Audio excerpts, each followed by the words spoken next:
Stephen, thank you very much for giving time to Indus Age. Thanks, Raj. Happy to be here. Blacktown has got the third largest community in your Indian subcontinent people, and you're taking taking a trade mission to India. What is the purpose of trade mission to India, and the business opportunity you expect for Blacktown Council? How can the mission be mutually benefit to India and Blacktown? Look, I think there's a few different aspects to that question. A good question as far as, what's the benefit, why India? I think the first issue really is allowing local businesses to be able to tool up about international trade. So the government, the federal government, state governments are quite good at signing off trade statements with whether it's India or China or Thailand, free trade agreements. But in the end, it's small to medium businesses that make things happen. And small to medium businesses generally don't have the time or the resources to think about what are the obstacles in a trade mission. So what or to do international trade, because there's finance issues, there's cultural issues, regardless of the background of the individual, to sell your products, to provide your services internationally, there's a whole range of rules and regulations and culture that you need to take into account. So the first step, and why Council has gone down this path, is to a large extent the business community in the city of Blacktown is $17 billion as an economy. So if we were a standalone nation, we'd be already larger than 72 nations in the world economically. So from a council point of view, we're saying, well, these businesses pay about $30 or so million a year in rates. And really, what's the benefit for the business community? Because most of that rate money just goes into general services to the residents. The businesses provide great jobs for our local residents, provide great opportunities for the owners and their families. So what we're saying is, how can we entice more businesses? Our economy grows at 4.6% per annum over the last 5 years.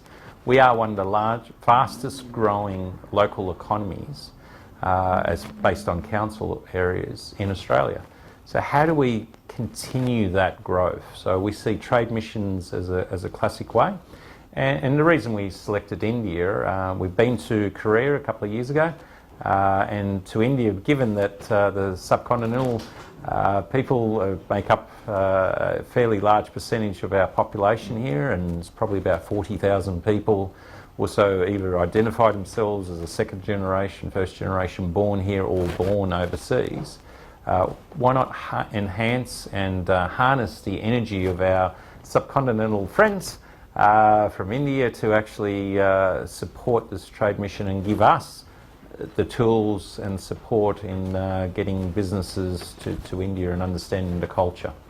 So any business person from Blacktown can accompany you if they want to? Look, to a large extent, it's not only just Blacktown. If there's businesses outside the Blacktown area, this is a perfect opportunity for any small business. Obviously, we want to give the first advantage to local Blacktown businesses. But where else? Just think about it and it could be a large business as well. We've got a couple of the large businesses are joining us on this, so which really, if you think about it from a small business perspective, big businesses these days and councils and governments are outsourcing quite a lot of some of the activities. So small business can feed off the big businesses that are going on this venture, but at the same time they can develop themselves. But essentially, as far as the venture is concerned, where else are you going to be able to meet senior government officials, senior economists, people that are actually on the ground? So there's a civic part of the tour. When you're with the Mayor, and we've got Nathan Rees, the former Premier of New South Wales, joining us on heading up the delegation. Austrade is being employed by Council to provide the connections as far as any business that comes along. They will look for potential business in India that you'll be meeting with clients, but you'll be meeting government executives, meeting economists, meeting people, financiers, and showing you the way. So you wouldn't be able to do, or it'd be very difficult for a business on its own to pick up the phone to somewhere in India and say, hi, I want to, I want to sell a certain product or service. How would you know who's the first person to talk to? By being part of a civic delegation, we can, and having the support of the Indian Consul General that's very much involved in this mission and very supportive.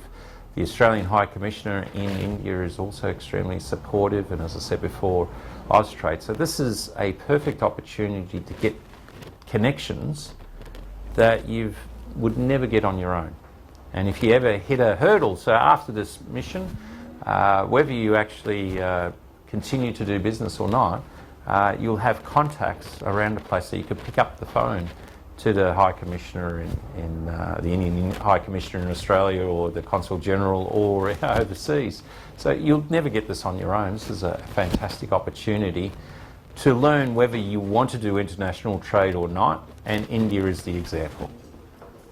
Since you said Austrade is I always wanted to take help of Austrade to source products, and so it will be a good opportunity for a small medium to be a part of the delegation. Whom should we contact?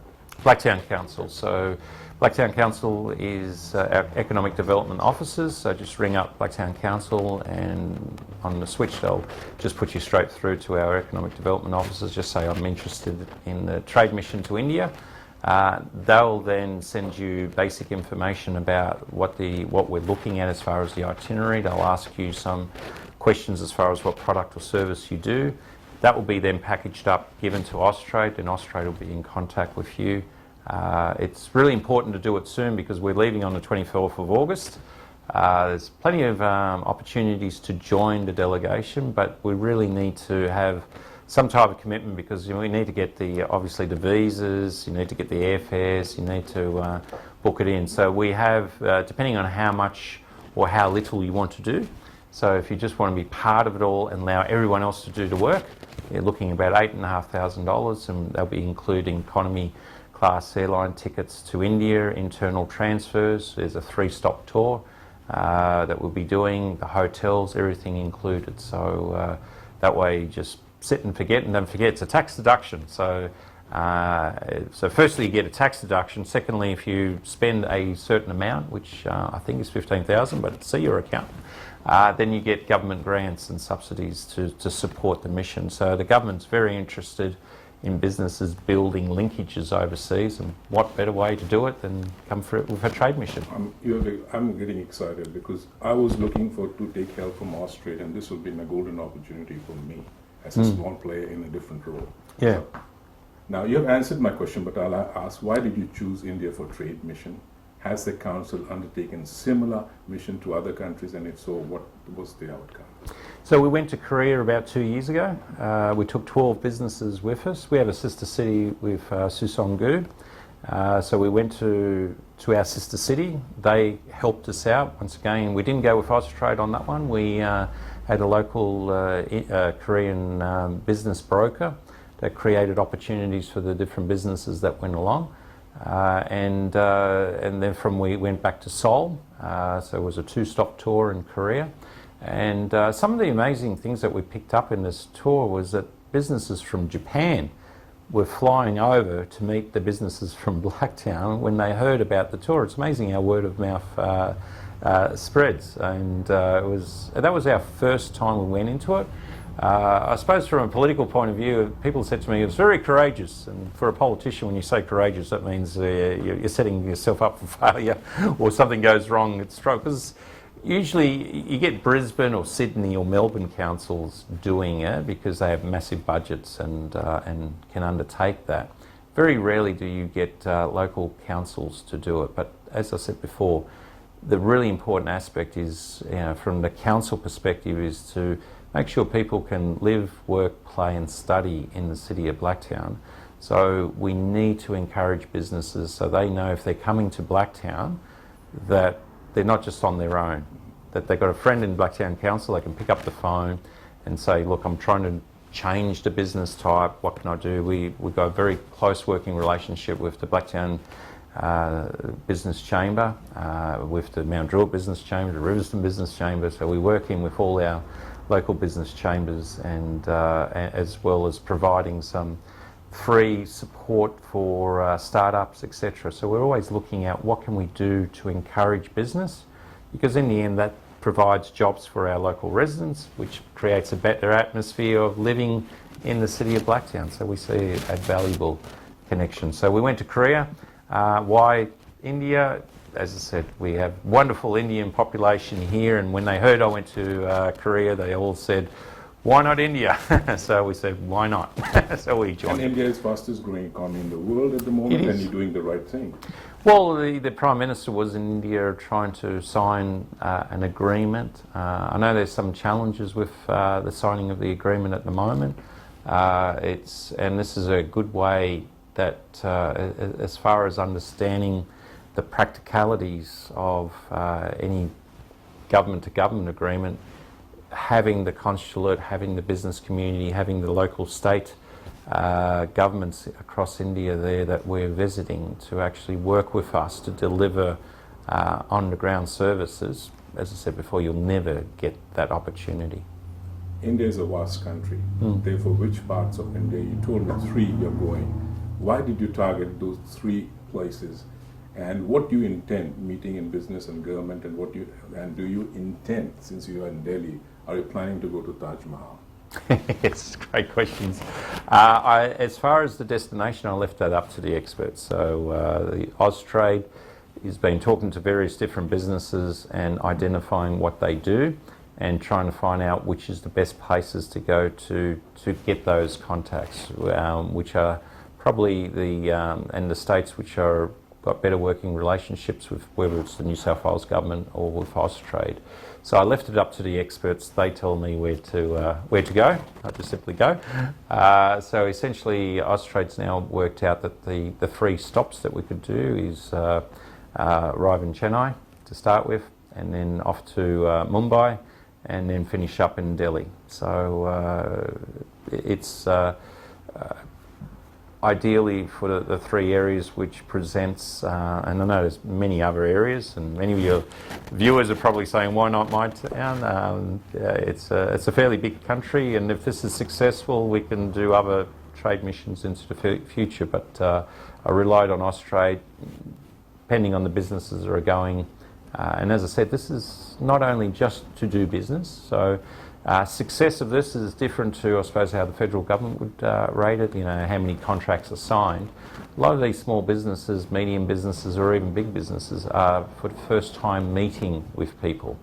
And once again, the protocols usually through Asia and Southeast Asia is that, especially of smaller businesses, even for large businesses, you never meet the top person. You usually meet the rank number 4, and you could sell them any product or service and they'll say how wonderful it is.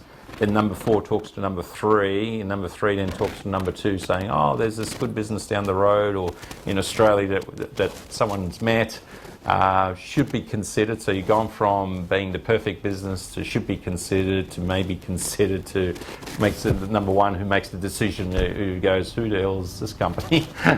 So having a trade mission with us, suddenly, because of the way the culture works, so if you have the mayor there or the premier, because no one talks about in Australia and the Commonwealth countries, we have this title called the former premier. From the US or anywhere around the world, once you're a premier or a prime minister, you keep that title. So we got Premier Nathan Rees coming with us. So having the mayor as well, if it adds value, the title, they seem to like mayors in India. So by having us there, you suddenly go from number 4 to number 1. So the senior business people usually now want to be part of, to meet us and to learn about Australia. So from their perspective, they're learning about Australia and Blacktown in particular. From our business perspective, the businesses are going, they're learning how to do international trade with India and being managed through those cultural challenges. As we all have different ways of doing business, it's very important that we get guided along in that process. Are you tying up with any of the councils in any of those cities?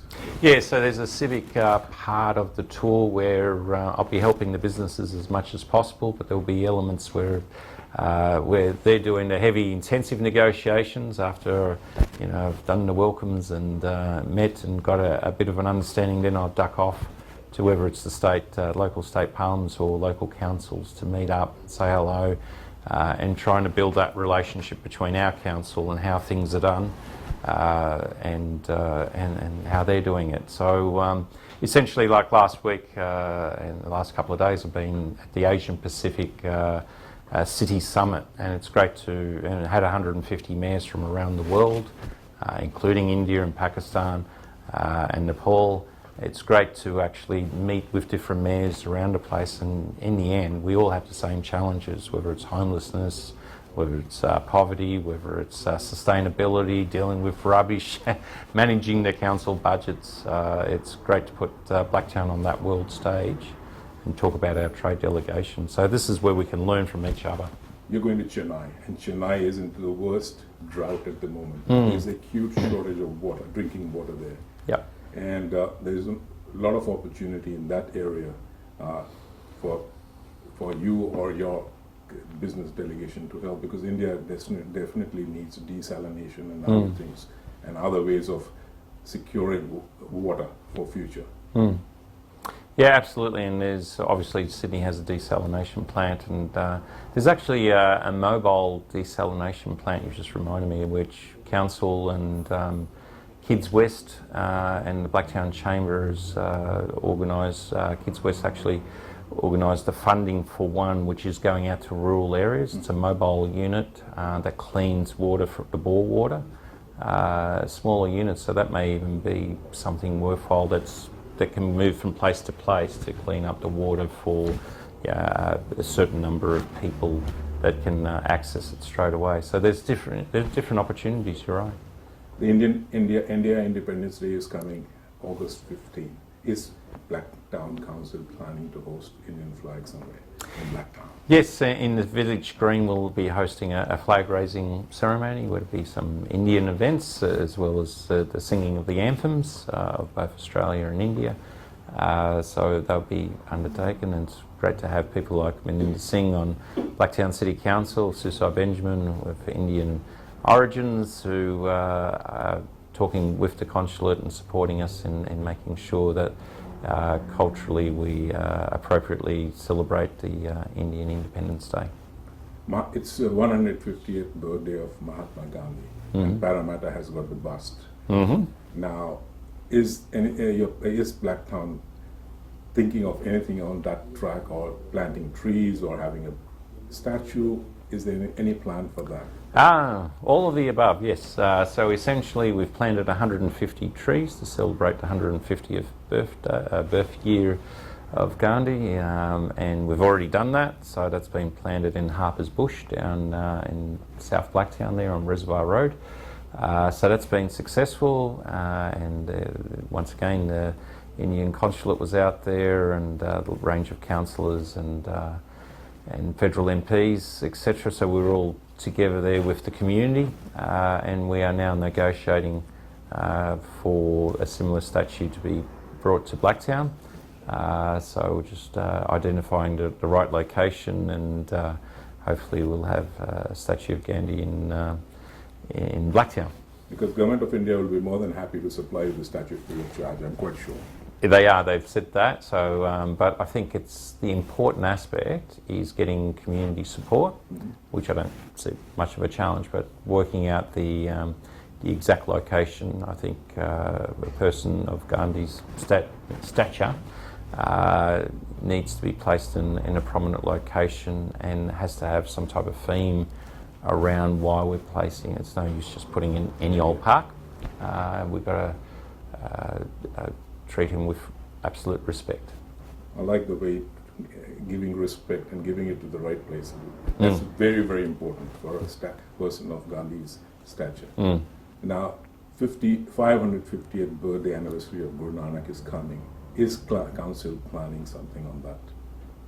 Yes, Minister Singh approached me in the temple saying, what can we do? I think such a significant anniversary, we should commemorate it, so we'll be doing a civic reception, bringing in, essentially having a dinner, hosting an event with leading community members from the Indian community, and having an event to mark the significance of it. So it won't be a big fanfare, but I think given the religious significance of it, we'll have about 100 people or so invited to have a dinner and to have a talk from the leading lights who can explain to the rest of us the significance and how it's the wonderful impact it's had on the Indian community, and obviously everyone that's living here from the Punjab region, the Sikh religion, how they've actually impacted positively on our local area. So they're fabulous for our local area, but I think as a mayor we need to appropriately commemorate the event. I wear two hats. The other hat is I work in the healthcare industry, and I'm a first generation migrant here, getting old, and I see a need for aged care for myself. I'm being selfish here. Yes. And But you're looking good health. I'm thinking 20 years down the line. Because the other day I was in the Spanish aged care in Rudy. Fabulous, yeah. I met Martha, who was running a fantastic, such a small, tiny community, but they have such a fantastic place where people can retire peacefully with all the. We don't have anything like this. So, in case the community decides and raises money on their own and plan to have an aged care facility in Blacktown, will that group get some support from you, not monetarily, the other way? Look, it's very important, any community group that wants to do a facility, and aged care is such an important way. The city of Blacktown, it's interesting when you hear about the population's growing older, which is true, but Blacktown has the second youngest population in New South Wales. So, but we're getting more and more older people moving in. Our population is growing, but thankfully there's a lot of younger people that move in as well. But in the end, there's more older people than what we had the day before. So aged care facilities is very important. The other element is as you grow older and the health issues come in, people revert back to their mother tongue. So sometimes it's important to be able to be in a community where a lot of the nurses would be from the whatever your original mother tongue was. So it's important in that aspect. So from council's perspective, what we can offer is to sit down with any of the groups that are raising the money to be able to manage through and support them in direction, because in the end it's up to the community group as far as what are the planning processes. We can't do it for them because we've got to assess it, but when you want to navigate through the red tape, building a garage is hard enough, let alone building a aged care facility. So, but council officers are more than happy to organise where senior officers and have one dedicated to the project to actually support them through the process, to give them a heads up of what needs to be done, and then you go off and talk to your consultants and get the appropriate reports, and then come back, and rather than going to council and council giving you 52 items and you go, I wish I knew that about that before.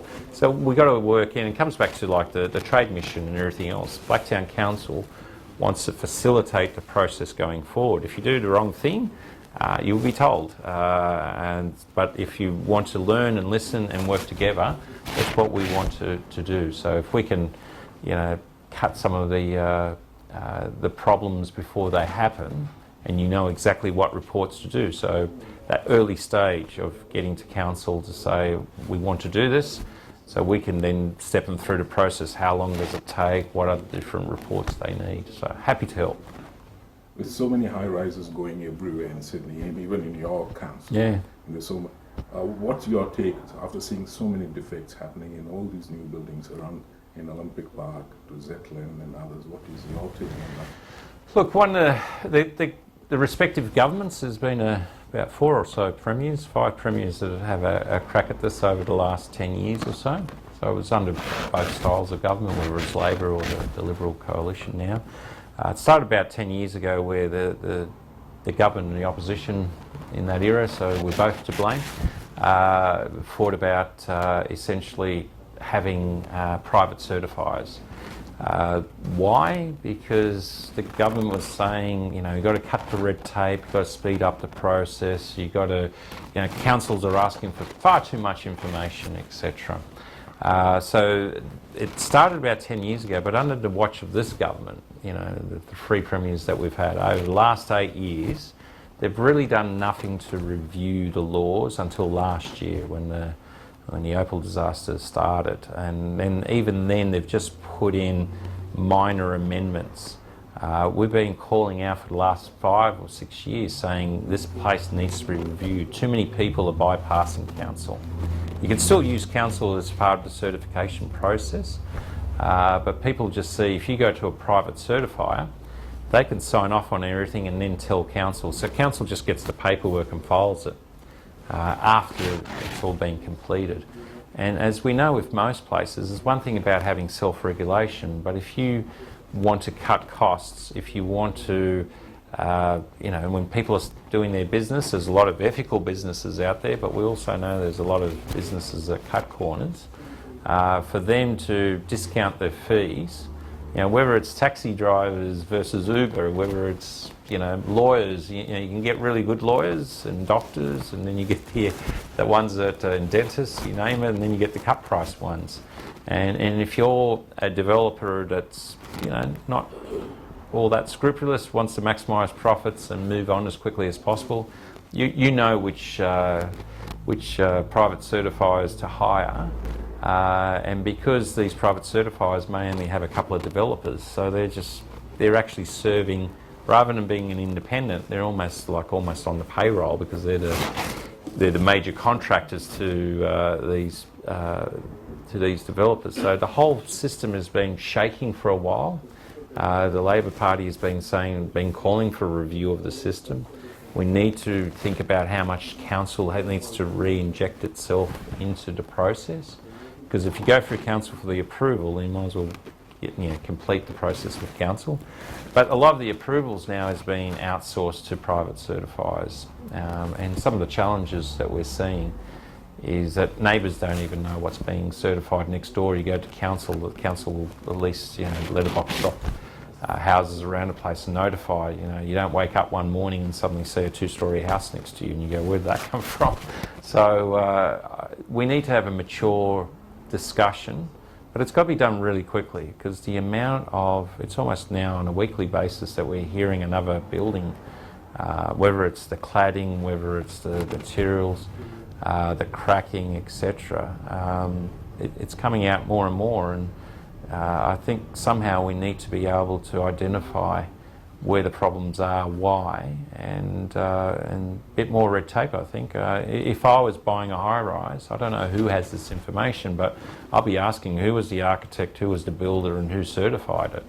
There should be a public register, so if you're buying in a block of unit, that you look it up, and if it's the same private certified that's been involved in the other problems in the area, then you'd be, buyer beware. But you got the issue of the certification, and the second issue is what about all the people who put their hard-earned money believing they're buying a reasonable unit, and because the government's delays over the last 8 years not even reviewing the industry appropriately or acting on it, they had reviews but they never released the reports. So they sat on it, and now we're getting innocent people losing their life investment. How can you sell these units? We've seen on eBay almost, people are offering $1,000 for an Opal unit or whatever. It's not fair for the people who've bought it. How do we compensate those people? What's the responsibility of the state towards these people? Because it was a state idea to deregulate, and obviously regulation works. It's like last night having the state of origin football. It wasn't an absolutely wonderful, whether it's a game of cricket or a football game. You've got to have rules. They play inside the square. You know, how you pass the ball, how you hit the ball, etc. is rules. You don't suddenly deregulate the whole thing and say do whatever you want, run down the outside the stadium, run around the other side and come back in with the ball and claim it as a six or something. You've got to have rules, and it's just ridiculous how the modern mentality that we're seeing from conservative governments saying that the government has to step out of people's ways to do business. Well, you've got to create the rules. It's got to be logical, it's got to be simplistic, but you've got to have a framework so we know when you're building something that it's been done properly. A lot of development is happening in here. Please tell us some important activities which Council is undertaking in Blacktown. Well, once again, from Council's perspective, you know, Blacktown Cities is one of the fastest growing. As we said, the economy's been growing at 4.6%, faster than Parramatta or Penrith or Liverpool. We're also $17 billion, a very big economy. So there's lots of things happening, but unfortunately, and the population, they're saying currently is 370,000. Within 17 years, there'll be more people living in the city of Blacktown, one local government area, than the entire state of Tasmania. So infrastructure is really important. The state and federal needs to take responsibility. We don't get the state budget of Tasmania to invest in our local area. So Blacktown needs to, as a council, we're really restricted. We only get rate income and some of the growth. So there's new growth areas coming in, and people say, well, there's new houses, why don't you should be rich. But the problem is every time there's new houses come in, you've got to build new parks, you've got to maintain them, you've got to make sure that they look good. Whether they're library services, swimming pools, football fields, etc. We've got to childcare, we've got to provide services. So just because you get a couple extra houses each year doesn't mean that, you know, council profits from it. But we're actually building, the city of Blacktown having 500,000 people, we don't have a major comprehensive university offering of places. There's 18,000 university students living in Blacktown that leave Blacktown every day. They spend 3 to 4 hours on the train, buses, cars, leaving and then coming back again. 18,000. You know, why don't we have a university in Blacktown? So we went on a mission to talk to all the various different vice-chancellors.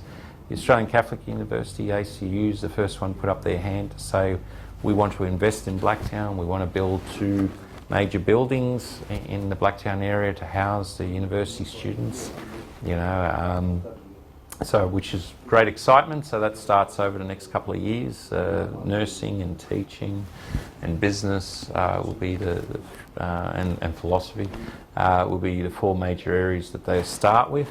I think as they develop diplomas and degrees in those areas, you'll see other universities specialising in what they're good at.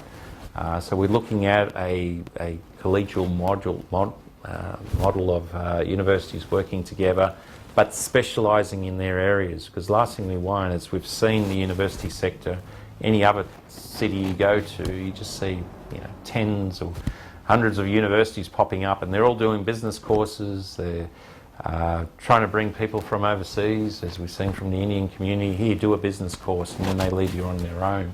What we want to do with our universities, actually, if there's international students coming part of it, is that they get the full experience, that they're not just stuck in a little house somewhere doing their homework, trying to get a job at 7-Eleven or something, trying to survive. We want to actually ensure that people from China, from Korea, from India, when they come here, that they actually experience the multicultural vibrancy, and given our Indian community, how party going they are, how many different festivals, we'll be able to let the students know to get to know the locals.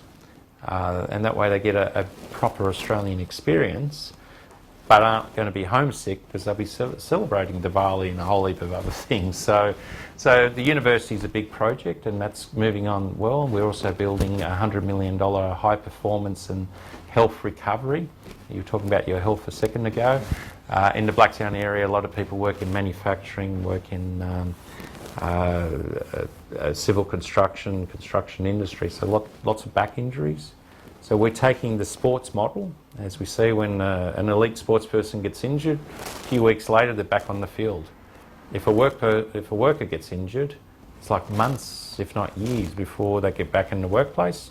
Why? Because you get different equipment. You don't get the best equipment. You don't get the specialist doctors, and you don't get the constant service, because you might get one physio a week and you've got to recover, you know, if your back injury. If we can do a holistic health recovery unit based on what sports people get, but give it to you and I, because there's lots of health issues in the Blacktown area in Western Sydney, cardiovascular disease, you know, respiratory illnesses, cancers. There's a range of different problems out there where you want to recover in a feel-good atmosphere, in a sports environment, next to elite sports stars, as opposed to go to hospital to get treatment and recovery, and especially cancer people. You know, if you're getting radiation treatment or chemotherapy, and then you're getting other therapies, you know, exercise, etc., you don't want to go back to the hospital, which is, unfortunately, you're getting that really heavy treatment. You want to go away from the hospital. So why not do it in the sports environment? How do you? We've made the connection between sports environment and general community health, so that inspires everybody to get your health. I know I've got to lose a bit of weight. Me too. Yeah, I think the cameras make us look a bit fatter. You know, they can put the skinny lens on. So, but if we can bring this is the first time in Australia that we're bringing the two in such a community health, you know, workers' rehabilitation, general rehabilitation for people suffering from all different types of illnesses and diseases, and sports health into one place. It's a wonderful project, and we thank the taxpayers and the ratepayers of Blacktown. Not 1 cent from the federal state government, $100 million, massive investment. And once again, another courageous decision, because people say, oh, that's the job of the state and federal government. But we don't get the investment from the state and federal government. We're going to have 500,000 people here, and yes, they built us a big Blacktown hospital, shiny new building, but you know, the staff is well under-resourced. Not enough nurses, not enough doctors, not enough support staff. So what we're doing is to complement them and hopefully work with the state and federal government to say, we've done this, you know, get some appropriate funding for the programs to be run. If you're not going to give us money to build it, we'll build it ourselves. But this will be great for the community. You started your career in 2004. It's almost more than 15 years in politics. Yep. And that too in Blacktown Council. You're a certified accountant. So you're taking, how was your journey? How was your journey as a politician? Accountant, you have managed your money very well. $100 million, you've raised it without any help. I think everyone should and not borrowing any money. Not borrowing anything. So. Well, look, accounting, I always say to young people, if you're doing a university degree, and once again, I know I digress a little bit, but it's so important. You need to build your resume, your knowledge, so it's adaptable. You know, I've actually worked in so many different industries, and it's having a good adaptive knowledge that you can analyse. It doesn't matter whether you're a teacher, a lawyer, an accountant, you know, learning pharmaceuticals or whatever. When you go to do a university degree, and we're getting this debate at the moment in the community about doing a degree and not getting a job in that area, and whether it's an arts degree, sometimes they have all those jokes about the arts degrees, etc. But the importance of the university is it's actually rounding up your education. You know, critical thought. The ability to read the Daily Telegraph and actually understand what's that the report is probably not putting, it's a little bit biased, and raising questions. The whole role of the university is to give you the basic knowledge of the skill that you want, whether it's pharmaceutical, medicine, etc. But a doctor is only good if that doctor asks the right question. So the role of the university is to learn how to question. It's not necessarily to have all the answers. So ask the right questions and know where to look for the answers. So it's, I think this idea of education for the sake of a job versus education for the sake of expanding your life's horizons, I think is something that we need to have a real debate about. So for me, accounting has really allowed me to be able to ask the right questions in council, and I was never into, there's two streams of accounting. There's the financial accounting where you learn how to do the numbers, and for me, I prefer the management accounting stream, which makes the numbers come alive, the interpretation of the numbers. You know, how do you get the profit? What do you do differently? How do you motivate? How do you budget participation? How do you get other people involved? So, so there's, I just think one takeaway is do something that's generic, allows you to, you know, your area that you want to get into, but move into different fields and you'll learn and bring it back. But the other area of it, my mum and dad were always involved in the community. My dad was in Blacktown Council back in the 70s, 77 to 87. Took me another 20 years before I decided to, or longer before I went. I never really sought public office. The opportunity came along and I was at the right place at the right time. So I went for it in 2004. But I've always been involved in community groups, whether it was the old Blacktown Migrant Resources Centre, now called Sid West, whether it was Business Advisory Services Incorporated, BASI. I was the director for a not-for-profit business support group, you know, teaching and mentoring and supporting, you know, the basics of business for small business so they can go and know what to look for. So I've always been involved in the community and fell into politics, essentially, I suppose. I've always been involved in the Labor Party. To show my age a bit, as a kid I was handing out forgot Whitlam. I remember those elections. So, you know, my dad was, as I said before, was heavily involved in the Labor Party, and you do what your dad does, don't you? So you go to the same events, and it was fantastic. So I've learnt about community service there. And I think that's probably sometimes lacking with some politicians. If you want to go for politics as a career option, it's probably better careers out there than politics, because there's so much community service, so much time that you need to spend away from your family to make sure that, you know, the whole, it might be a cliche, but the whole community is your family. You know, you're there for everybody to try to ensure that the best for your local community. And I'm very passionate about Blacktown, lived my whole life here, and hence the university, the High Performance Centre and other projects that we've worked on. What is best for Blacktown put us to the forefront. It's a pleasure talking to you, Stephen. Thanks, Raj. And wish you all the best for your trade mission to India. Thank you. Hopefully you might join us. I will. Australia's first Indian magazine to have a national reach, Indus Age is the largest circulated South Asian magazine in Australia with 5 simultaneous editions, 55,000 copies printed monthly, 220,000 readers, largest network of clients, undisputed leader in community news. Indus Age is circulated in Sydney, Melbourne, Adelaide, Brisbane and Perth to over 525 outlets. Grab your copy now to get the latest on the community, news from India, Bollywood, music and much more. For more info, log on to www.indusage.com.au.